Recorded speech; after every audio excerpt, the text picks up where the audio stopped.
This review is going to consist of a few different categories of how we're going to rate this scooter. So the categories are dimensions, weight, style, speed, quality, and overall thoughts. So we're going to give each of those categories a rating out of 5 stars and average out the stars to come up with the rating for the scooter.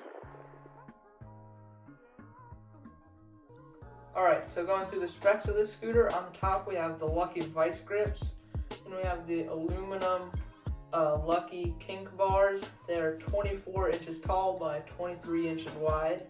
The Lucky 2-bolt clamp, the Lucky headset, the Lucky Huracan fork, which can fit up to 120 millimeter wheels by 26 wide, which is exactly what these Cody Flom signature wheels are. 120 millimeters in diameter by 26 millimeters wide. The deck is Lucky Cody Flom signature deck, and it is 4.8 wide by 20.5 inches long. Okay, so I'm going to be doing the ratings on all of these categories. So starting off with the bars, I really actually do like these bars a lot because they're a perfect height for me, and they go right up to my waist, which is the perfect scooter bar height. And then the second thing, which is the wheels, I really like these wheels. They're like perfect diameter and everything because they give you enough traction not to loop out during tricks. The deck is a little bit longer than what I'm used to, but starting off, I really just do enjoy riding it just because it gives me a lot more deck space and it gives me more area so that I can bar spin, because normally I bar spin and it hits my clothes. So I would give the dimensions of the scooter a 4.5 out of 5. I think that the weight distribution on the scooter is perfect because the bars are a bit heavier than normal aluminum bars, which gives it a nice little balance of weight across the scooter. These wheels are actually hollow core wheels, which gives it less weight when you're doing air tricks or tricks on flyout. The length and the width of this deck fit perfectly with the weight, which makes it easier to tail whip. This is not the lightest scooter, but the weight distribution really evens it out for me at a 4.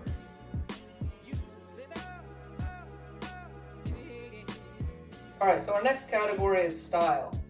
I think the style on this one is really interesting, and it's unlike any scooter I've ever seen before. So it sort of has like that martini look with the colors on this, and the bottom of the deck and bars fit perfectly together. The wheels have the same colors, so it really overall matches, and I think the gray just makes it flow together really well. I would give the style of this scooter a 5 out of 5.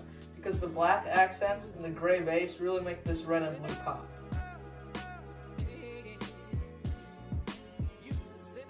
The next category on the scooter is speed. These wheels are very fast and you can maintain a lot of speed through a long period of time.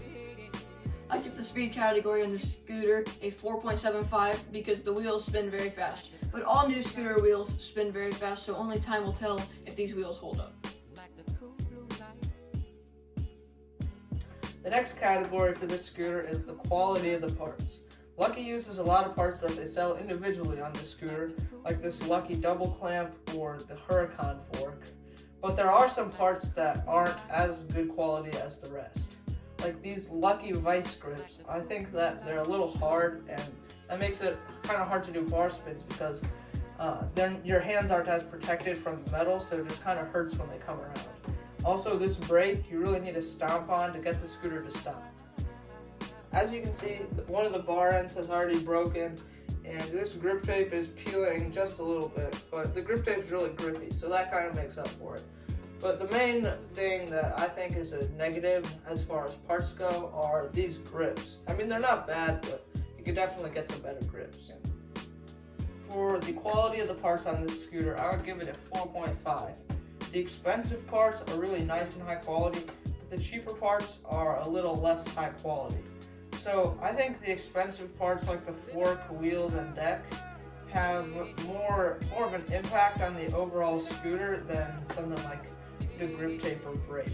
So overall, I think it's a 4.5. My overall thoughts on this is very good because the parts are really good on the scooter, but there are some things that Lucky needs to improve on these, such as the bar ends and the grips. My overall thoughts on this scooter are very positive because the weight distribution of this scooter is perfect. The bars don't weigh like significantly more or less, and neither does the deck. So some tricks just feel like really right when you're doing them, like tail whips or bar spins or bri flips actually feel great because the bars are a little bit heavier. So I think that Lucky did a really good job, even though there were some negative things, as Henry said. Overall, this scooter is great, and I would definitely recommend it to anyone who's looking for a new scooter. More thoughts on this scooter is the price. The price is $250, and these parts, well, go well over $300. So yeah, I think it's a perfect price for this complete, and if anyone wants to get the scooter, it's linked down in the description. So yeah.